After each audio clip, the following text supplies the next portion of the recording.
Bienvenidos a Serpientes y Palomas, donde nuestro propósito es razonar, analizar y meditar en las escrituras y el cristianismo que surge de ellas.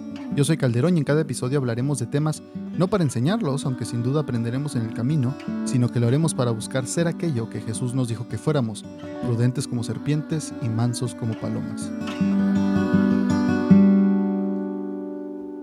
Bienvenidos de nuevo a otro episodio. Hoy tenemos otra plática con Dante. Dante, ¿cómo estás? Hola, muy bien. Y el día de hoy, Dante, quería platicarte de algo que se me hace muy interesante. Esta es una experiencia personal, esto es algo que me tocó vivir, no es tan teórico. Hace ya casi 8 años me tocó ir a estudiar a Tucson, Arizona, de intercambio, un semestre, cuando estaba estudiando la carrera. Y allá pues busqué, de lo primero que hice fue buscar dónde congregarme, ya era cristiano, entonces en cuanto llegué, busqué las iglesias que había cerca, donde pudiera ir caminando, y me tocó ir a una iglesia que era la primera iglesia bautista de Tucson. Yo no iba a una iglesia bautista aquí en Chihuahua, pero pues no tuve problema en ir una allá, porque era la que se me hacía más cerca, podía ir caminando sin problema, y pues tenían accesibilidad de horarios y todo. Pero algo que me tocó ver allá, que no me ha tocado ver de nuevo, no sé qué tan común sea en Estados Unidos o en las iglesias bautistas americanas, pero creo que refleja algo que hemos estado hablando y que está sucediendo en la iglesia actual. Es que me tocó que tenían en el volante que te entregan, allá entras y te dan un volante con el programa, con las canciones que se van a cantar ese día, cuánto se dio de diezmo la semana pasada, como un informe para la gente que va, y cada semana se da ese boletín. Y entrando, pues ahí me dieron uno y venían los horarios de los servicios, y se me hizo muy curioso que el domingo, el día que iba yo, decía que a las 8 tenían el culto o el servicio tradicional y a las 11 tenían el servicio contemporáneo. Yo, pues, tenía poco de creyente, apenas tenía menos de 2 años de ser creyente, y al ver eso, pues no entendí muy bien a qué se referían, ¿no? Yo no entendía las palabras, pero no entendía a qué se referían. Entonces, la primera semana me propuse, ese día que fui, pues quedarme a los dos servicios. Entonces fui a las 8 temprano, vi, y lo que pasaba en el servicio de las 8 era que se cantaban canciones del himnario, y la mayoría, pues el 95% de personas que había ahí eran gente ya adulta, gente mayor, de yo creo 60 y tantos para arriba, o sea, ni siquiera 60, no 65 para arriba. Y me quedé, había un estudio después de eso, y me quedé también al servicio de las 11. Y en el servicio de las 11, la música que se tocaba, pues era música contemporánea, ¿no? Canciones, no sé, de Hillsong, ¿qué otras había? De Casting Crowns, no sé, las que ya se cantan incluso en México en español, las traducciones. Pero se me hizo muy curioso eso, o sea, en sí el sermón era el mismo.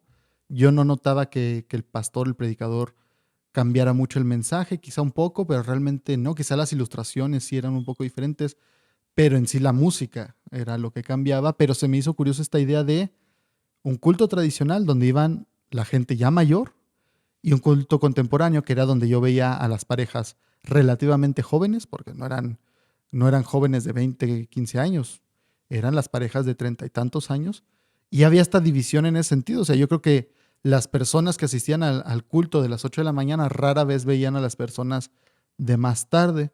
Pero esto, Dante, yo creo que refleja en parte algo que hemos estado hablando, ¿no? Esta idea de la, la nueva iglesia, por así de llamarlo, y la vieja iglesia o la vieja guardia, muchas veces le hemos dicho, tú le has mencionado los pastores de la vieja guardia, pero que ahí me tocó verlo tal cual, o sea, es que se llevaba a cabo en una sola iglesia esta división. Y yo creo que nos dice mucho de lo que está pasando en la iglesia cristiana. Sí, yo creo que sí. Lo que comentas es bastante interesante porque tiene que ver con brecha generacional en primer punto. Ya decíamos en los primeros episodios de este ejercicio que en la posmodernidad hay una búsqueda de una iglesia sin mucho compromiso religioso, ¿no? Y también hablábamos de la pérdida de la generación intermedia que ahorita asiste a la iglesia. Tenemos iglesias de adultos mayores con ministerios y liderazgos grandes en edad y longevos, ¿no? Porque ya tienen bastante edad avanzada y vemos también cómo empiezan a emerger eh, iglesias con liderazgos muy jóvenes, ¿no? Que de hecho se le conoce como iglesia emergente, ¿no? Y es justo lo que comentas. Es una crisis mundial y vamos hablándola en términos objetivos porque hasta ahorita pareciera que estamos hablando de meras interpretaciones del contexto cultural y que pueden ser subjetivas y representar una realidad dependiendo de quién las mire, ¿no? Vamos siendo objetivos. Y nosotros estamos en el norte de México, en Chihuahua. Y en cuanto a lo que mide el censo poblacional en torno al módulo de creencias cristianas o de cristianismo, hay un módulo de cristianismo, eh, mide, se mide cada 10 años y el caso de Chihuahua es que está en la media, representa prácticamente la generalidad de la iglesia. El crecimiento del protestantismo en el sur es mucho más alto que en el norte, ¿no? En los últimos censos, por ejemplo. Pero en general, Chihuahua representa prácticamente los mismos datos iguales, idénticos que 15 estados más, ¿no? Lo que implica que estamos justo en la media y que hablamos de una realidad nacional y en realidad hablamos de una situación mundial. ¿Qué está pasando? Que según el censo y la diferencia de datos entre el 2000, el 2010 y el último censo del 2020, eh, hay una constante en torno a los que responden sobre su creencia cristiana. Aclaramos que en el censo eh, se consideran evangélicos todos los que no se profesan como católicos y, y un tercer indicador es el de aquellos que profesan el cristianismo como religión o como creencia, pero que no asisten a ningún tipo de culto. Aquí no se suman gente que no crea, gente agnóstica, gente gnóstica, gente con alguna religión oriental occidentalizada. Este módulo registra a aquellos que dicen sí, sí creo y voy a tal iglesia, ¿no? En ese sentido, sabemos que el catolicismo ha tenido una caída porcentual cerca al 10% en cada censo. Significa que para el 2000 tenían en sus filas al 87% de la población del estado, que es la media también del país. Para el 2010 un 77%, 10 puntos porcentuales menos. Y ahora en el censo de 2020 apenas quedaron por debajo del 70%, cerca de 8 puntos porcentuales. La media son 10 puntos porcentuales perdidos cada década. Entendemos que el catolicismo tiene una crisis de las últimas décadas a nivel mundial y el catolicismo en ese sentido va en picada. Cada vez es menos los congregantes que tienen y pasará eventualmente en 2 o 3 décadas más, pasará como pasa en Europa, que los templos católicos, al ya no tener asistentes, fueron convertidos en grandes museos, ¿no? Que hablan de las eras y las grandes épocas de la humanidad a través de su arquitectura y su arte sacro. O sea, templos vacíos, ¿no? Eh, en el caso de los protestantes evangélicos, veníamos creciendo 4 puntos porcentuales cada 10 años. El protestantismo ha ido creciendo. En el sur, las últimas 2 décadas, en el sur, Chiapas, Oaxaca, al sur de México, ha crecido cerca del 7%, o sea, crecen más los protestantes en el sur que en el norte, que ese era un viejo paradigma que teníamos los protestantes en México. Creíamos que el norte era muy cristiano y que en el sur había más resistencia y mucho más paganismo, ¿no? Y mucho más catolicismo extremo, ¿no? Duro en ese sentido. Pero no, en realidad tienen más crecimiento. Pero bueno, los últimos censos veníamos experimentando un crecimiento del 4%. Para el 2000, el protestantismo estuvo en un 8% de la población.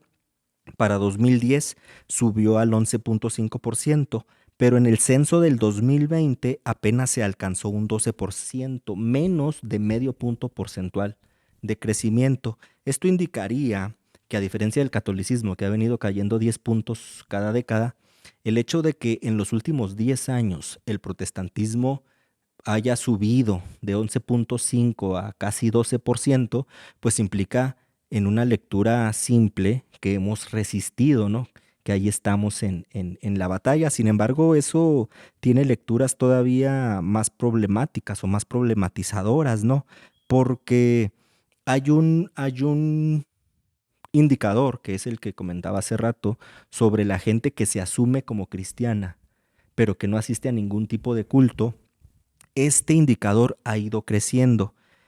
Para el 2000 representaba tan solo el 5% de la población, gente que se asume como creyente pero no asiste al culto. Para el 2010 creció a un 7%, casi el 2%, pero entre 2010 y 2020 esta cifra se duplicó alcanzando un 14%. Quiere decir que hay más gente que se asume como creyente pero que no asiste al culto que protestantes mismos, ¿no? Ujú. ¿Qué pasó entonces con nuestras generaciones de protestantes evangélicos? ¿Por qué no crecimos solo o más de medio punto porcentual? Quizá esto signifique, y esta es la interpretación de los números, que son o fueron nuestros hijos, los hijos de los protestantes, los que contestaron ahora en el censo en el 2020, que ya después de 10 años entraron en edad, 10 o 20 años entraron en edad de contestar el censo, y fueron los que contestaron que se asumen como creyentes, pero que no asisten a ningún tipo de culto. Ahora, las estadísticas son generalizables, se estandarizan. ¿Qué significa? Que el catolicismo seguirá cayendo 10 puntos porcentuales por década, porque ese es su comportamiento los últimos 30 años. Quizá querrá decir que el nuevo comportamiento en torno a los protestantes será que en vez de crecer 4 o 5 puntos porcentuales cada 10 años, estaremos detenidos y si acaso creciendo el punto 5 por un medio punto porcentual para 10 años, ¿no? Un punto porcentual en 20 años. Quiere decir que no creceremos. Y un dato alarmante es que eventualmente los cristianos protestantes que estamos resistiendo y que creemos en la iglesia y que hace 10 años dijimos, hace 13 años dijimos, somos cristianos protestantes y nos congregamos, en 10 años seguimos siendo los mismos, eventualmente los que estamos contestando nos vamos a morir. Entonces el número en vez de crecer, el número va a bajar por selección natural. Nos iremos muriendo y el número bajará. Y el número que se seguirá incrementando, contando la caída porcentual tan dura del catolicismo, el número que se irá, el que irá en crecimiento será el de los creyentes que se asumen como cristianos, pero que no van a ningún tipo de culto. Entonces, ¿qué? La pregunta es esta: ¿qué dejó de hacer la iglesia para que los más jóvenes creyeran en Dios, pero no creyeran en la iglesia? Para que decidieran ya no congregarse. O bien, si no en el sentido de qué dejó de hacer la iglesia, qué empezó a hacer la iglesia, o qué cambios no quiso operar la iglesia para que los más jóvenes decidieran ya no ir a la iglesia. Eh, Esto puede ser que nos suene, por un lado, a una resistencia que tenemos que hacer para no amoldarnos al siglo y al mundo, pero también esto puede hablarnos de una falta de visión en torno a dónde están nuestras generaciones, ¿no? Nuestras nuevas generaciones. Porque para nosotros los que ya estamos de este lado, los que ya pasamos muchos años de edad y de cristianismo, para nosotros es muy fácil decir, aquí estamos y permaneceremos, ¿no? Aunque en 20 años no crezcamos y sigamos siendo los mismos, la realidad es que las nuevas generaciones, ¿a dónde están yendo? Y luego, ¿qué tipo de iglesia en esta necesidad imperante del hombre de buscar a Dios y más de los chicos, de los jóvenes que han sido educados bajo un régimen cristiano y que tienen de alguna manera la enseñanza latente que les recuerda todos los días que deben buscar a Dios y que deben regresar a Dios y que deben apegarse a los principios divinos? Esta latencia en su mente y en sus corazones los hará buscar y construir una iglesia muy diferente a la tradicional. Entonces, ¿qué tipo de iglesia es la que se estará construyendo en un futuro? Tenemos que ser muy claros y muy entendidos en el hecho que dentro de 10 o 20 años muchos de los liderazgos pilares del cristianismo protestante se habrán muerto y el liderazgo de las iglesias estará encaminado por líderes muy jóvenes, muy jovencitos que estarán abogando y construyendo por una iglesia que sea otra cosa. Sí, ahorita contando y hablando de lo que dices de la iglesia joven, pues yo me convertí, o Dios me salvó, cuando tenía 17 años, cerca de los 18. Y desde entonces, a ya casi 10 años después, hablando de estas, teniendo en mente más bien lo de las estadísticas, quienes se han ido, quienes se han quedado, yo pienso y conozco muchos más jóvenes de mi edad, es decir, en estos 10 años, gente que era de mi edad, unos años más joven o más grande, que habían estado toda su vida en la iglesia y dejaron de ir.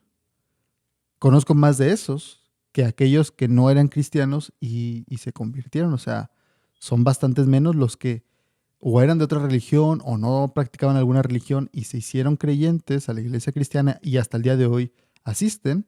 Son muchísimos menos que aquellos que yo conocí como cristianos o que asistían a la iglesia y que en un momento dijeron, ya mejor no voy.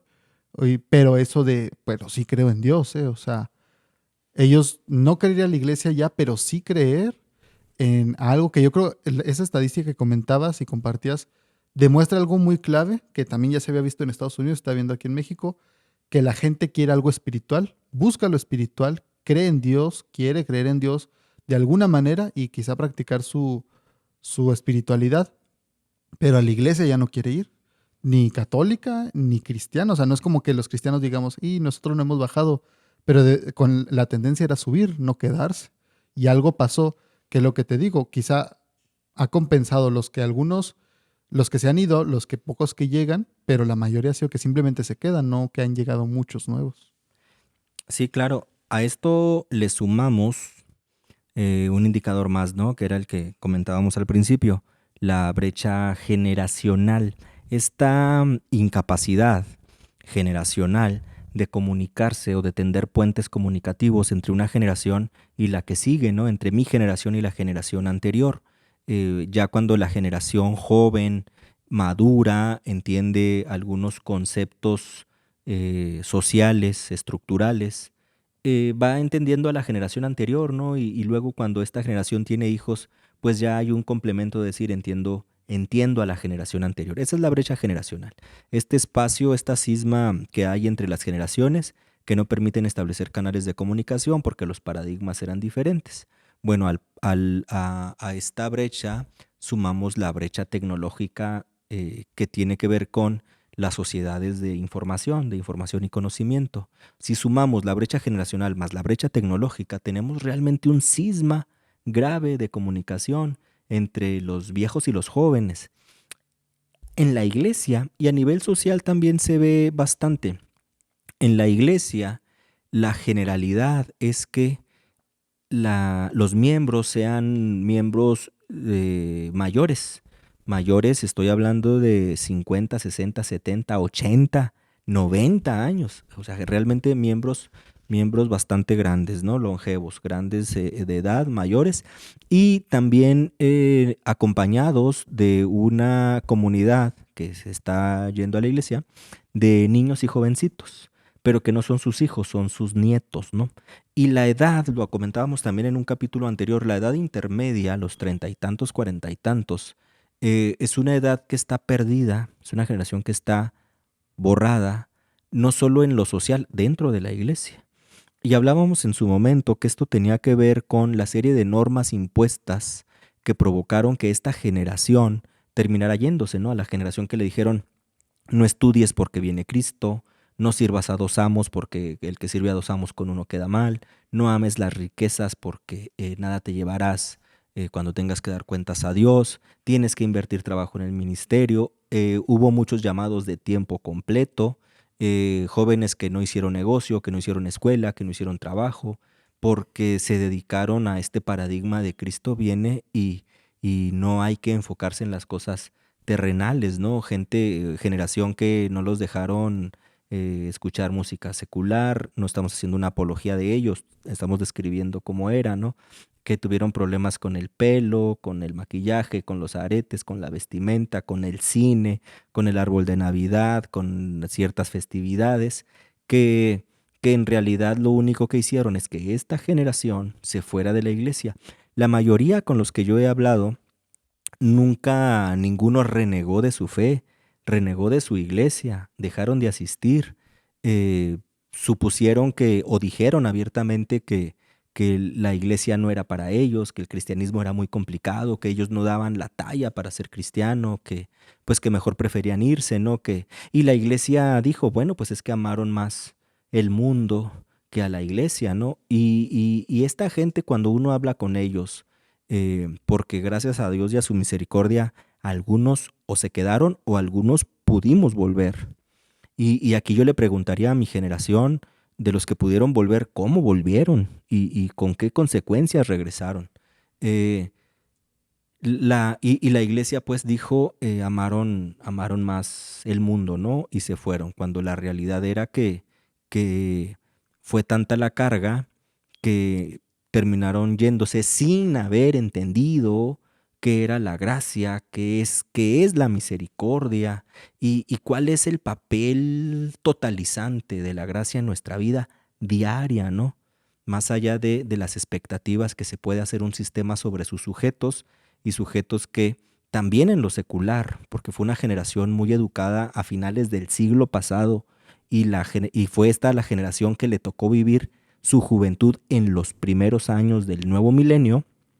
Estamos hablando que para el 2000 esta generación tenía 20 años, 18 años, 15 años, 25 años, y es la generación que le toca vivir su juventud en el cambio de paradigma del milenio. Entonces, educados a un siglo y a un mundo que estaba muriendo, para vivir en un mundo nuevo, cuya experiencia ya no era redituable con las normas anteriores, pues fue una generación que en lo secular tampoco hizo gran cosa. Es una generación que se casó dos, tres veces, que tuvieron hijos regados, que no sentaron buenas bases laborales, estudiantiles o académicas. Y que es una generación que nosotros ahorita los podemos ver como justo los chavorrucos, ¿verdad? Que se resiste a entrar a la adultez porque por esta carencia y esta necesidad no resarcida del mundo me debe algo. O sea, mi juventud tiene que seguir porque el mundo me debe algo, porque la vida me debe algo, porque la familia me debe algo, porque el sistema me debe algo, porque la política, el gobierno, la escuela, el trabajo, Dios me debe algo, ¿no? Entonces no me puedo hacer viejo. Y los vemos, es realmente una generación ausente del mundo, pero dentro de la iglesia ausente completamente. Sí, es muy interesante. Me ponía a pensar yo ahorita que decías todo eso, que qué difícil haber sido para ellos, los que venían, los que sus padres se convirtieron en los movimientos muy grandes de los ochentas y noventas, ¿no? Que de ahí es cuando viene la música que hasta el día de hoy siguen siendo popular.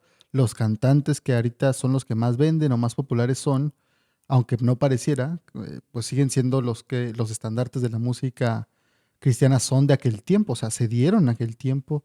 Y qué difícil haber sido para los hijos de aquellos que se convirtieron en ese tiempo, que no tuvieron la misma experiencia que sus papás. Es decir, los papás esperaban de los hijos que fueran igual que ellos, siendo que los hijos no tuvieron las experiencias de los papás. Esto que es muy claro, si has ido a cualquier iglesia, conoces gente así de esa edad, no de 40 o 50, más grandes, que dicen, no, pues es que nosotros andamos en el mundo y el Señor nos alcanzó. Y ya teníamos 30, 30 y tantos cuando como matrimonio el Señor nos salvó. Es bien común escuchar esa historia. O sea, yo lo he escuchado de muchas parejas que ahorita ya son gente mayor en la iglesia, pero es muy común ese testimonio. O sea, en los 70, digo, 80, 90 teníamos 30 y tantos, Dios nos alcanzó y es cuando estaba la música buena, ahí sí era cuando había valores cristianos.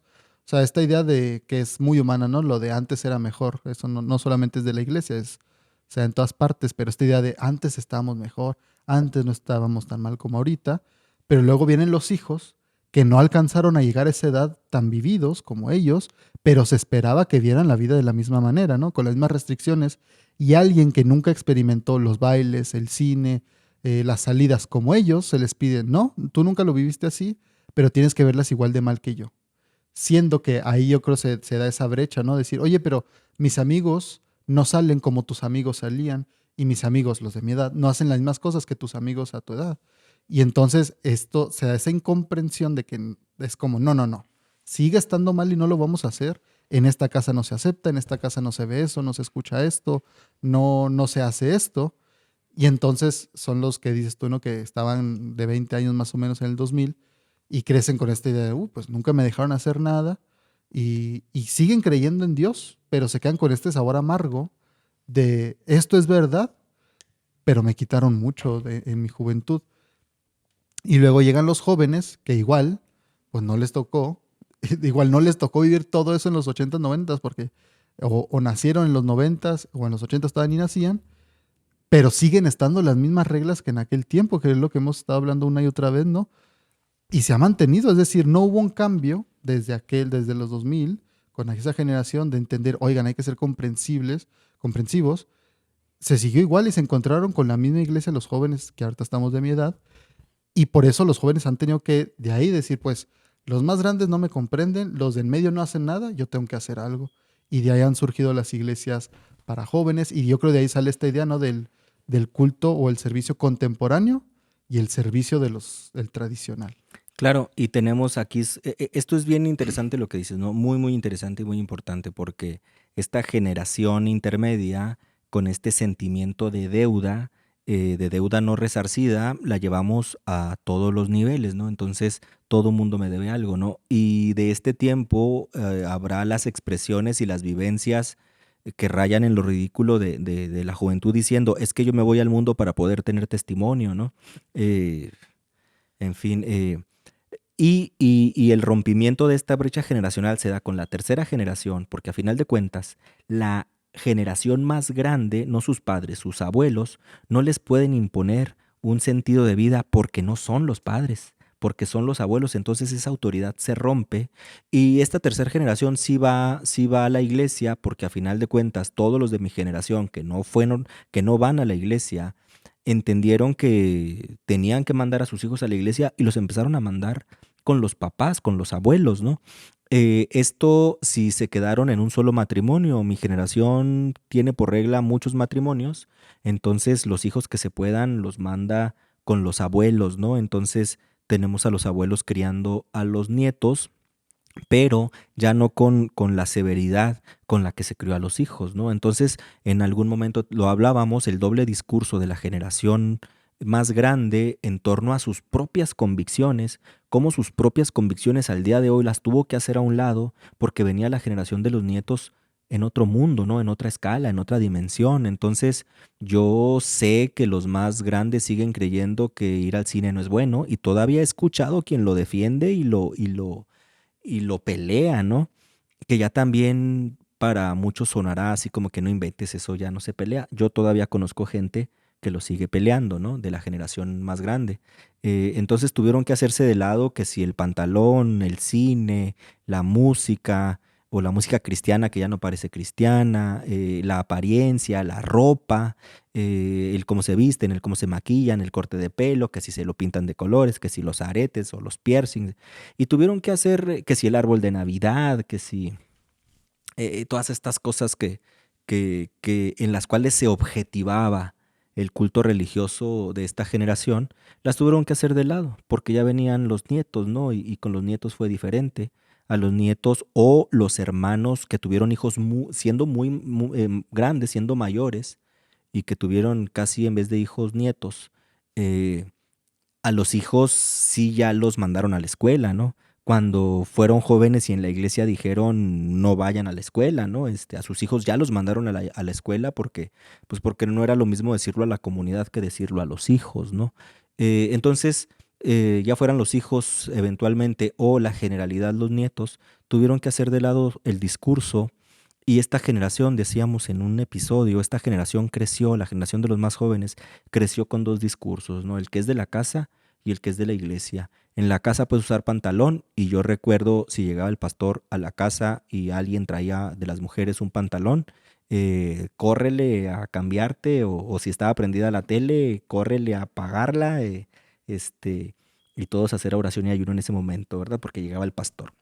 Entonces, esto es ridículo, porque es un doble discurso que se vivió, digo, es ridículo, pero se vivió. Estos niños ya jóvenes fueron educados bajo este régimen de aquí tú hazlo, pero cuando vayas con el abuelo a la iglesia no lo hagas porque allá creen otra cosa, pero acá en la casa no es para tanto, ¿no? Este doble discurso provocó un relajamiento, es verdad, pero lo que tú decías también, ¿qué tanto esta generación, ya no con la imposición, sino con la necesidad sentida de buscar a Dios, qué ha construido o qué está pretendiendo construir, ¿no? Las iglesias interdenominacionales, perdón, eh, y qué significado puede tener eso, que parece inocuo, ¿no? El hablar en lo práctico, cuando uno lo habla con la gente, parece inocuo, inofensivo el hecho de que el católico diga, es que el catolicismo renovado, el catolicismo carismático, cree en el Espíritu Santo, cree en los dones, cree en las lenguas, cree en la sanidad.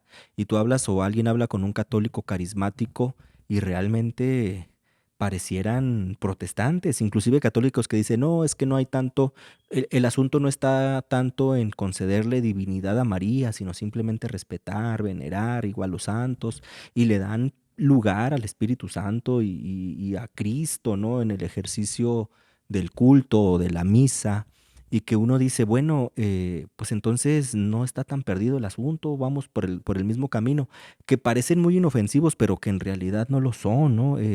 No solo las iglesias interdenominacionales, sino también el cristianismo pop, el cristianismo posmoderno que mencionabas. También se ha hablado del cristianismo millennial, ¿no? Y esta nueva expectativa de los muy jóvenes en torno a cómo debe ser la iglesia, cómo se debe ir a la iglesia y qué tendría que esperar la iglesia de ellos, ¿no? Sí, en esta idea me ponía a pensar de nuevo sobre lo que decías al principio de estas personas que se van de la iglesia pero siguen teniendo convicciones. Muchas gracias por escuchar este episodio. No olvides suscribirte al podcast en tu plataforma favorita y recuerda que puedes encontrarnos en Facebook, Instagram y YouTube, donde subimos más contenido que nos lleva a razonar, analizar y meditar en las cosas de Dios. Espero que estés bien.